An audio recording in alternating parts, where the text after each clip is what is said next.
Hey, and welcome to today's video where we're going to be taking a look at the OBDX Pro VT. Pete Sontag recently sent me this to check out. If you're a regular subscriber to the channel, you probably saw the interview with him a couple of weeks ago. Now, what we're going to be looking at today is running this with some different software. So we're going to look at LS Droid, we're going to look at PCM Hammer and IPC Hammer. We'll also discuss some other applications where you might see this. Now, before we get started, though, this is not a tuning video. This is about the tool itself and not necessarily how to do tuning. I have some older videos on how to do that with LS Droid. I'm not a tuner myself, so I can't answer a ton of questions on that. I mostly use it for repair if somebody just has a dead PCM and I need to clone some of the data or just get a working one in their vehicle. Okay, well, let's get this thing over here on the workbench and get an overhead view of it. Okay, so here's an up-close view of it, so that way you can get an idea of the fit and finish of it. So we have our standard OBD 2 port here, and this thing supports both Bluetooth and USB. So here's our USB port coming out the front of it.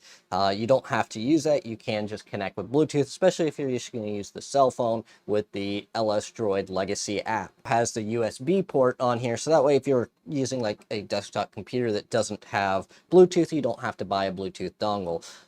This supports both the 4x and the 1x variable pulse width, so we can do our programming a whole lot faster than we could with, say, this OBD Link LX. So this thing's going to be faster than this product when programming a PCM. It's also nice that there's more documentation provided for this. That way, if I wanted to develop an app to work with all of the features on here, it'd be much easier than if I wanted to develop it for one of these kind of companies here. So let's actually take a look at this in use, hook it up to the computer. Okay, so let's first take a look at it on USB with IPC Hammer. So we open up IPC Hammer, go to select device. We need to set it to the OBDX Pro and select the correct COM port that it shows up as. So that is it. Now let's turn this on.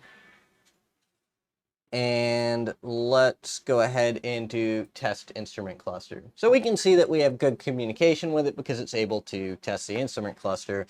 So let's go ahead and just verify that it is able to write to it. So let's set our mileage to 100,000. So there we go, 100,000. We successfully updated the mileage to 100,000 and we can read 100,000 miles. So we know that IPC Hammer is correctly working with the thing. Oh, I see on the screen, you can't really see it. So there you go, 100,000 miles on there.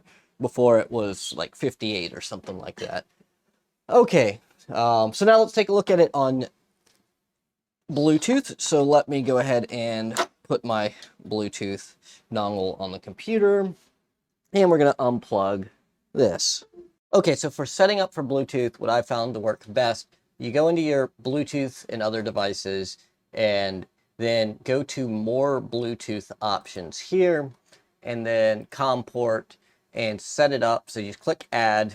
We'll go ahead and do that. And then you're going to click outgoing, which means your PC initiates a connection, and select the device that you want to connect to.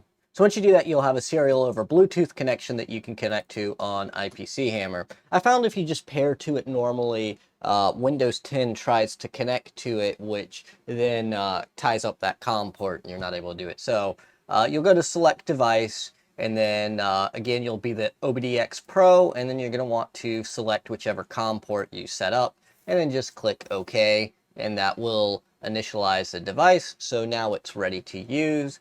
Test IPC. I actually clicked the wrong year model for that test command, so it didn't run it completely properly. Let me do the right test command. There we go. Now it does the whole test. So that really kind of sums up using IPC Hammer with it. Let's take a look at PCM Hammer next. So we're going to have to change this setup a little bit here. Okay, so this time we're going to do PCM Hammer. So we have a PCM here. We just need the blue connector. We don't actually need the other connector at the bottom. And you need your grounds, positives, ignition for your ignition switch, and then your OBD2 port. For power, I'm using a bench lab power supply, but you can always just use one of those little 14-volt laptop charger style power bricks if you don't own a lab supply. So something like this.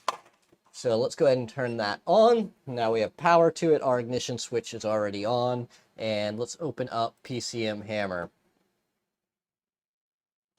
I have an old, outdated version of PCM Hammer, but that's whatever. It will work for us. So let's go ahead and just do read properties. We can see that we have the read properties. Let's enable the 4x communication, which we actually already have it enabled. And let's read the entire thing. So read entire PCM, and we will just do test for the title because it's for this video. And we'll read the entire PCM and continue.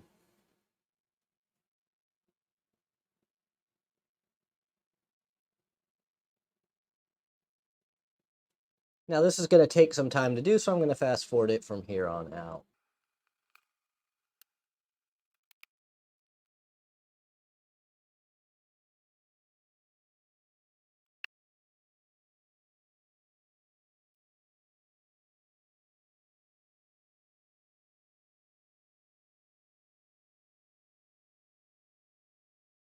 Okay, well, as you can see, it took about 3 minutes to read that entire PCM, which would have taken around 11 minutes with the so let's OBD do a write full flash because that's what we read. And yeah, make sure that we're putting the right one in. So we're going to put the one we just read off of there and click continue. Okay, well, since there was nothing new to write, it just verified that everything was the same. It did not write anything, which is obvious. So all relevant things were the same, so there was no need to write. So we could have gone in and edited this in Tuner Pro, wrote a new calibration for it, but this is not a tuning video, so we're not going to do that. Okay, so let's take a look at LS Droid Legacy. So we first need to tell it we want to read a PCM, so read PCM. Then we need to tell it what type of PCM we're reading, and then we need to connect to our Bluetooth device, so that will be our OBDX Pro VT, and then continue, read PCM.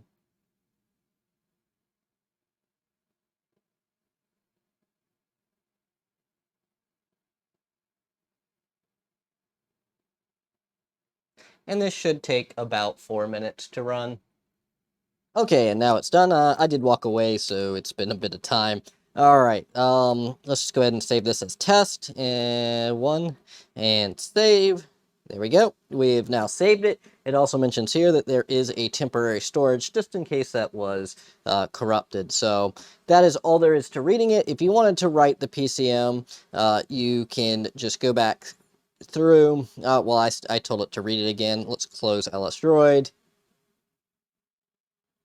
So to write it, you are back on the home page and you do write PCM, and that will let you write to it. So that's all there is to using LS Droid. Okay, so one of the things to note with LS Droid Legacy is that it will only work with Android 11 or older. Any of the newer versions, like version 12 and up, the file write system doesn't work with it, so it can't actually save it to your phone, and so it won't work. So you do need to be using a little bit older phone. You don't need anything fancy to do this, though, so you can go on Facebook Marketplace and grab the cheapest Android phone on there.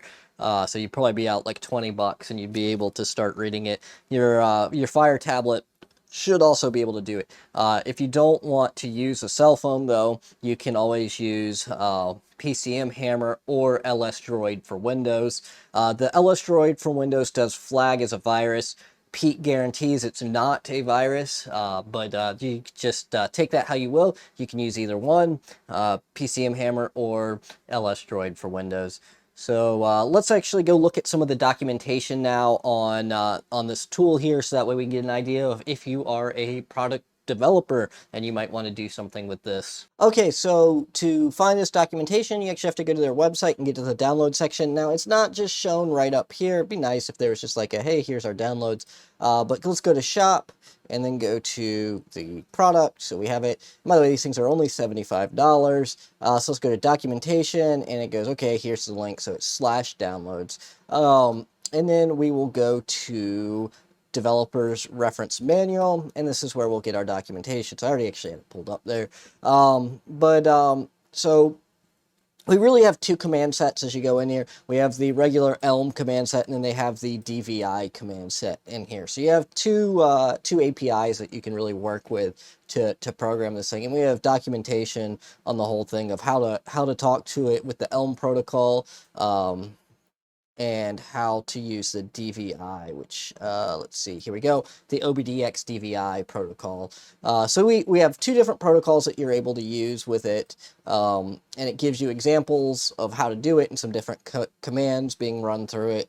Pretty much all the commands that it responds to. So, and not only that, we actually have access to some of the ADCs on here, which will let us interact directly with the ADC pins on the microcontroller, like reading the battery voltage, which you may want to do if you're doing a programming thing. If you want to lock people out, if it's like, hey, you know, your battery voltage is below 12 volts, your car might die while you're programming it. This is a problem.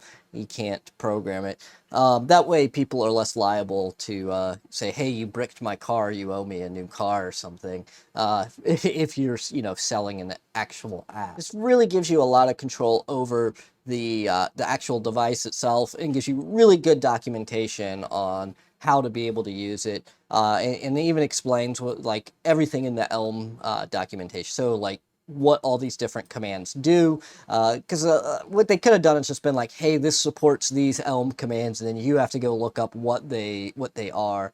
So I mean, this really makes it really easy to develop an app that you want to use with this, and also with it supporting those regular Elm commands and booting up in that mode, like when this thing first turns on, it shows up as an Elm device. That means it's going to work with tools like Torque. You know, it's a common Android and iPhone app that you're able to connect to and, you know, reset your check engine light and check what your fault codes are and stuff too. So really useful tool, and at $75, it's really a bargain for what you're getting. I mean, you'd be paying a similar price for something like this, and this isn't even capable of doing DVI or the 4 times speed on there. So, okay, well, I hope you guys liked the video. I hope you found it informative of how to use the OBDX Pro. I am going to have a link in the description where to purchase these. It's not an affiliate link, so I'm not making any money off of them.